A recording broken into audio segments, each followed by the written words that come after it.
경남 지역 코로나19 확진자 수가 계속 두 자릿수를 유지하고 있습니다.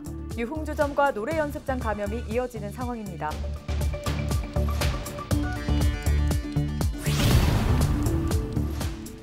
지난 5월까지 전국적으로 코로나19 백신 1,100여 명분이 사용하지 못하고 버려진 것으로 알려졌습니다.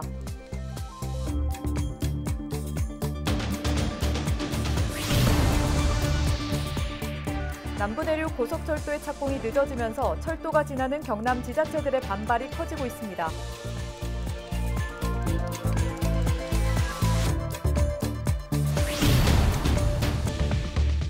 내년 교육감 선거에 박종훈 교육감의 3선 도전 여부가 주목되고 있습니다.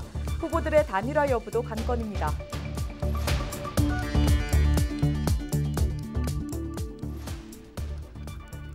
시청자 여러분 안녕하십니까? 헬로티비 뉴스 경남입니다.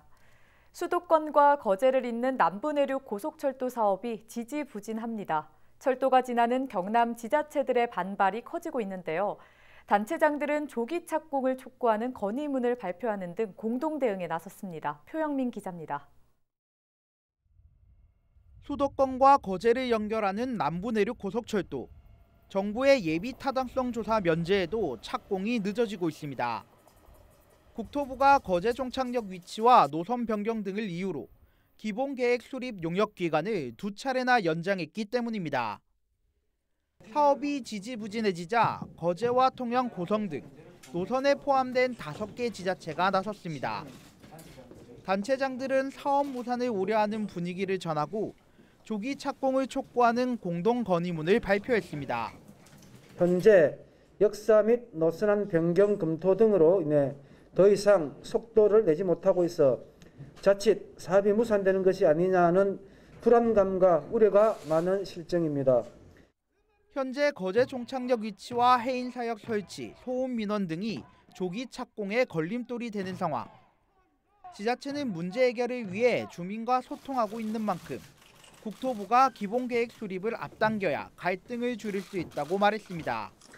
남부내륙철도 건설사업 관계부처에서는 사업이 조기에 착공될 수 있도록 향후 추진해야 할 행정 절차에 대해 적극적인 협력과 지원을 요청드립니다. 경상남도의 소건 사업 중 하나로 도민들의 기대와 달리 2년째 제자리 걸음을 걷고 있는 남부내륙 고속철도. 2022년 조기 착공을 위해 철도가 달리게 될 경남의 지자체들이 한 목소리를 내면서 남부내륙 고속철도 사업 추진이 속도를 낼 수 있을지 관심이 집중되고 있습니다. 헬로티비 뉴스 표영민입니다.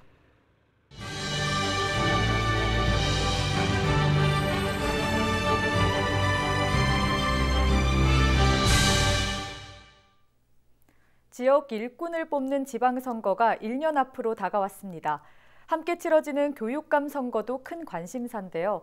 벌써부터 많은 인물들이 후보로 거론되는 가운데 박종훈 현 교육감의 3선 도전 여부도 주목되고 있습니다. 권정숙 기자입니다. 첫 재선 교육감이 수장을 맡고 있는 경남.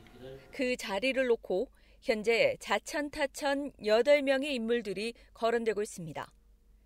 정당 선거가 아닌 교육감 선거에는 교원이나 교육 행정직 경력 3년 이상이면 누구나 출마할 수 있습니다. 하지만 그동안 경남에선 진보와 보수의 대결 구도를 보여왔습니다.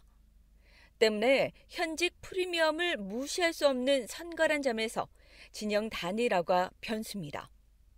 다자구도에선 현 교육감이 유리하다고 보기 때문입니다. 2014년 6회 선거에선 중도와 보수 성향의 표가 나뉘었고 4년 뒤엔 범보수 진영이 단일화를 이루지 못하면서 표가 갈렸습니다. 무엇보다 내년 선거 판도의 가장 큰 변수는 박종훈 교육감의 거취입니다.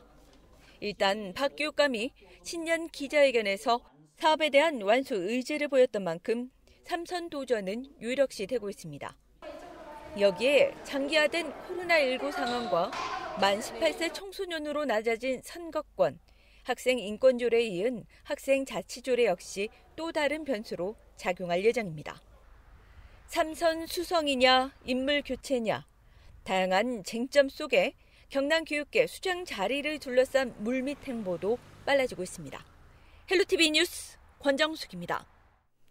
이일 경남에서는 모두 27명의 코로나19 신규 확진자가 발생했습니다.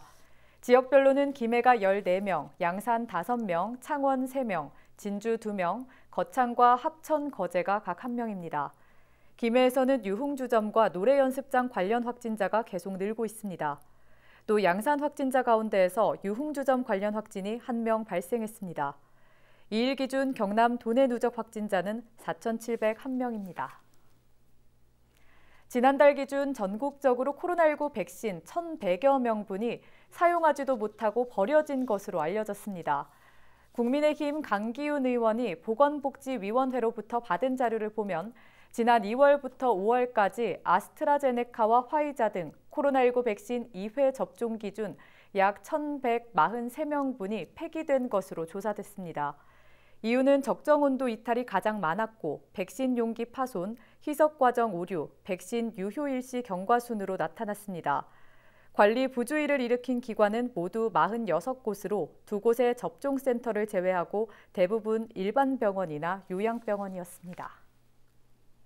고성군이 코로나19 백신 접종률이 높은 마을에 사업비를 지원합니다.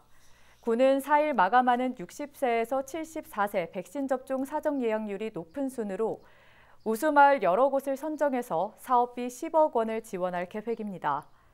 백두현 고성군수는 백신 접종을 마친 군민들은 추첨을 통해서 1,000만 원 상당의 경품을 지급하겠다는 계획도 전했습니다. 백신 접종률을 높이기 위한 파격적인 제안은 올해 9월 예정된 경남 고성 공룡 세계 엑스포를 위한 내용이라고 군은 설명했습니다. 보이스피싱 피해는 대부분 고령층이 입는다고 생각하시는 분들 많으실 텐데요. 이번 기사를 보면 생각이 달라질 수도 있을 것 같습니다. 최근 진주에서 보이스피싱 현금 수거책이 붙잡혔는데 피해자 7명이 모두 30대였습니다. 조서희 기자가 보도합니다. 진주의 한 대로변, 흰옷을 입은 남성에게 누군가 다가옵니다. 서로 인사를 하고 몇 마디 나누더니 종이 가방을 건네받고선 황급히 자리를 떠납니다. 지난달 14일 보이스피싱 현금 수거책으로 검거된 50대 A씨입니다. 이 남성이 지난달 10일부터 나흘 동안 13차례에 걸쳐 수거한 금액은 4억 4천만 원 상당. 적게는 1,000만 원부터 많게는 2억 원을 넘긴 사람까지 피해자는 7명에 달합니다. 모두 30대가 당했는데 검사나 금융감독원 직원 4층에 속아 넘어갔습니다. 범죄 조직은 피해자들의 계좌가 대포 통장으로 범죄에 이용되고 있다며 접근한 뒤 대출을 유도했습니다. 이후엔 그 대출금이 증거물이기 때문에 금감원 직원에게 전달하라고도 했는데 이 과정에서 피해자들 휴대전화에 이른바 가로채기 앱으로 불리는 악성 앱을 설치하게 했습니다. 피해자들이 거는 전화를 모두 범인들이 가로채 받을 수 있도록 한 겁니다. 이 때문에 앱 설치 이후엔 실제 검찰청 번호로 전화를 해도 범인들이 검사 행세를 하며 받았고 30대도 깜빡 속아 넘어갔습니다. 심지어 피해자 중 한 명은 이미 2억 원을 준 뒤에도 본인 소유 아파트를 담보로 3억 원을 대출해 추가로 넘길 뻔하기도 했습니다. 수사기관이나 금감원에서는 어떤 명목으로도 전화로 개인정보와 돈을 요구하지 않으니 이런 전화를 받으면 즉시 전화를 끊거나 112에 신고하여 경찰에 도움을 요청해야 합니다. 또 출처불명의 휴대전화 앱은 절대 설치해서는 안 됩니다. 경찰은 현금 수거책 A씨를 사기 혐의로 구속하는 한편 나머지 조직원들을 쫓고 있습니다. SCS 조사입니다. 한 달여간 이어져 온 경상국립대병원 비정규직 총파업이 앞서 수십여 차례 노사협의가 결렬돼 오다 마침내 잠정합의에 이르렀습니다. 이번 잠정합의안은 3일 찬반 투표를 거쳐서 최종 확정될 예정입니다. 남경민 기자입니다. 경상국립대병원 비정규직 노동자들이 무기한 총파업에 들어간 건 지난달 3일입니다. 2017년 7월 정부가 공공기관 비정규직을 정규직으로 전환하겠다고 선언했지만 20여 차례 노사협상이 성과 없이 계속 결렬되자 노조 측이 총파업에 나선 겁니다.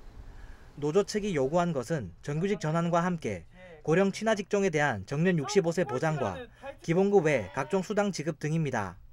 반면 경상국립대병원은 노조 측이 납득하기 힘든 요구안을 제시하고 있다고 맞서 노사는 쉽게 접점을 찾지 못한 상황. 그런데 지난달 31일 노사전 협의회를 진행한 경상국립대병원과 비정규직 노조가 8시간이 넘는 마라톤 협상을 벌인 끝에 잠정 합의에 도달했습니다. 잠정 합의안에 따르면 우선 위탁업체 소속인 비정규직 노동자들을 병원이 직접 고용하기로 했습니다. 정규직 전환 대상자는 모두 392명. 병원 관련 규정에 따른 채용 과정을 통해 경상국립대병원 업무지원직으로 전환됩니다. 쟁점 중 하나였던 정년과 관련해선 만 60세로 노사가 합의했고 현재 만 60세 이상인 경우 1년 단위 계약직으로 규정된 기간이나 나이까지 재고용하기로 했습니다. 임금은 병원의 호봉제에 따라 지급되며 야간 근무수당과 휴일 근무수당 등 각종 수당은 평균 임금 산정에서 제외됩니다. 또 정년 잔여 기간이 10년 이상인 전환 대상자에 대해선 사학연금을 적용키로 했습니다. 노조 측은 아쉬움이 남는 합의안이지만 우선 정규직 전환 후 미흡한 부분을 추가로 개선해 나가겠다고 설명했습니다. 타 국립대병원 정도의 수준을 요구하고 있는 것들도 그렇게 되지 않는 아쉬움은 있겠지만은 저희 조합동지들이 워낙 아무것도 없는 처음부터 시작하는 과정이었고 그리고 기본적 처우와 임금의 부족한 부분들은 이후에 정규직 전환 이후에 다시 노동조합 힘을 통해서 경상국립대병원은 그간 불편함을 겪은 이용자들에게 사과하며 남은 정규직 전환 과정을 성실하게 진행하겠다고 밝혔습니다. 한 달여 만에 잠정 합의에 이른 경상국립대병원 비정규직 총파업. 이번 잠정 합의안은 오는 3일 비정규직 노동자를 대상으로 한 찬반 투표를 거쳐 확정될 예정입니다. SCS 남경민입니다.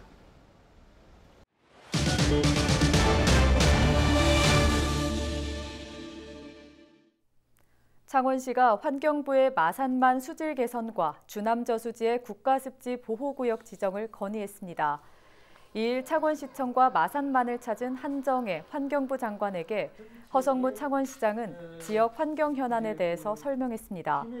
이 자리에서 허 시장은 주남저수지 습지 보호구역 지정과 마산만 수질 개선, 내년 창원 특례시 출범에 따른 환경 특례 사무 권한 위임 등을 요청했습니다.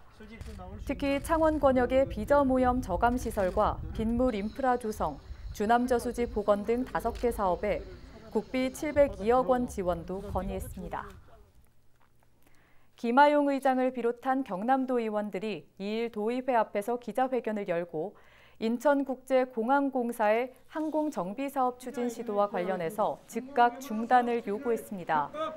도의원들은 인천국제공항공사는 한국공항공사법상 항공 MRO 사업을 할 수 없음에도 지난달 4일 이스라엘 국영기업인 항공우주산업 등과 투자 유치 합의 각서를 체결했다고 말했습니다.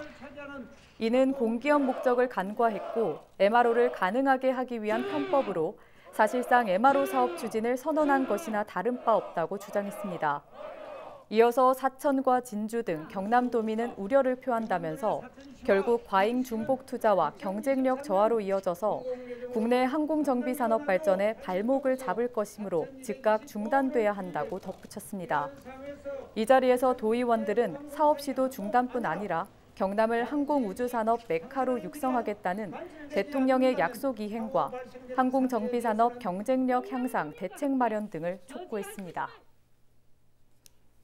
경남 지역 기름값이 3주째 오름세입니다.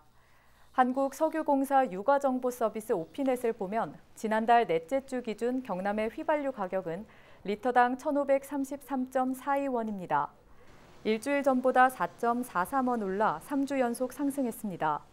경유 가격도 같은 기간 전주보다 4.16원 오른 리터당 1,330.80원입니다.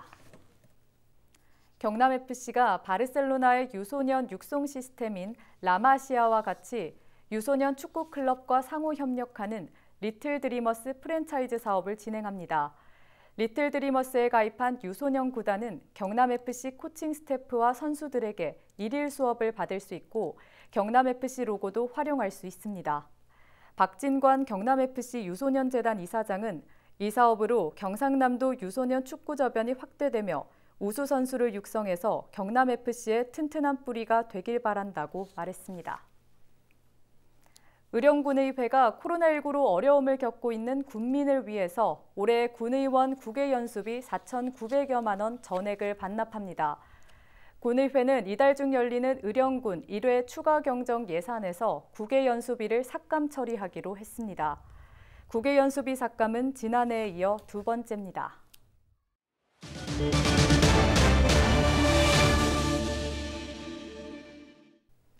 거창군이 코로나19로 피해를 입은 행사나 축제, 공연 관련 업체에게 재난지원금 100만 원을 지급합니다. 지원 대상은 올해 4월 19일 기준 거창의 사업장이 있고 버팀목 자금 플러스 지급 대상 경영위기 업종 중 매출 감소액이 40에서 60%에 해당하는 업체입니다. 전시 컨벤션과 행사 대행, 공연시설 운영, 공연 기획업체와 버팀목 자금 플러스를 지원받지 못해도 기준액 대비 매출이 감소한 업체가 포함됩니다. 버팀목 자금 플러스를 지원받은 업체는 지원금을 수령 계좌로 11일까지 지급되며 그 외 업체는 7일부터 25일까지 신청을 받은 뒤 대상을 선정해서 지급합니다. 창녕군과 창녕도시재생지원센터, 대한전문건설 창녕군협의회가 도시재생 뉴딜 사업과 집수리 지원 사업 추진을 위해서 손을 잡았습니다. 이번 협약으로 세 기관은 성공적인 사업 추진을 위해서 인적, 물적 자원을 적극 협조하고 지역 거버넌스 구축에 힘을 모으기로 했습니다. 6월부터 김해 지역 국가유공자와 유족에 대한 보훈수당이 인상되고 대상자가 확대됩니다. 김해시는 참전 유공자 등 지원 조례를 개정해서 독립유공자 유족과 전상군경 유공자 보훈명예수당을 신설하고 매달 5만 원을 지급합니다. 참전 유공자 사망 시 지급하는 사망위로금도 확대돼 특수임무 유공자와 공상군경 유공자, 전상군경 유공자의 사망 시에도 30만 원이 지급됩니다. 또 전몰군경 유족명예수당 등 7개 수당도 각 2만 원에서 3만 원으로 인상합니다. 창녕군이 수확철을 맞은 마늘과 양파 농가의 부족한 일손을 돕기 위해서 농촌 일손 돕기 비상상황실을 운영합니다. 운영기간은 6월 한 달로 이 기간 창녕군은 일손이 부족한 농가와 지역기관을 직접 연결합니다. 이를 위해서 창녕군은 군부대와 기관, 단체에 호소문을 보내 자발적인 참여를 유도했습니다. 의령군이 부실 경영으로 어려움을 겪고 있는 토요의 유통의 경영 정상화를 추진합니다. 군은 토요의 유통의 비사용 토지를 매각하고 부실 채권 회수와 고액 장기 연체자 관리 등을 통해서 재정 건정성을 확보할 계획입니다. 또 토요의 유통을 이용하는 농가에 각종 인센티브를 제공해서 유통 기능도 활성화한다는 목표입니다. 함안군이 오는 15일까지 제10기 SNS 기자단을 모집합니다. 기자단은 다양한 군정 소식을 비롯해서 함안군의 관광, 문화 등 다양한 콘텐츠를 함안군 공식 블로그 채널을 통해서 국민들에게 전하는 역할을 합니다. 활동 기간은 다음 달 1일부터 1년인데요. 대상은 주소지 제한 없이 대한민국 국민이면 누구나 가능하고 매달 1회 현장 취재와 글쓰기, 사진, 동영상 촬영이 가능하면 지원할 수 있습니다. 응모는 함안군 누리집에서 지원서와 관련 서류를 받아 문화공보체육과로 제출하면 됩니다. 거제시가 6월부터 남성 육아휴직자에게 아빠 육아휴직 장려금을 지원합니다. 지원 대상은 자녀 나이가 36개월 미만인 남성 육아휴직자로 고용보험법에 따른 지급 요건을 갖춰야 합니다. 장려금 신청은 육아휴직 시작일 이후 1개월부터며 종료일 이후 3개월까지 가능하며 월 20만 원씩 최대 3개월간 지원됩니다.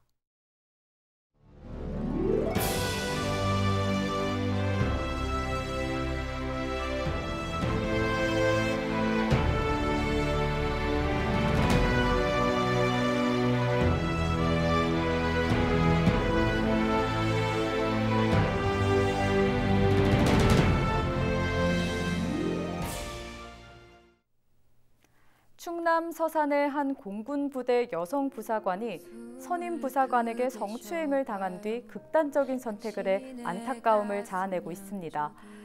피해자가 성추행 사실을 상관들에게 보고했는데도 상관들은 묵살과 회유로 일관한 것으로 알려졌는데요. 그녀는 왜 혼인신고 다음 날 생애 마감을 선택한 걸까요? 그것도 자신의 마지막 모습을 영상에 남기면서요.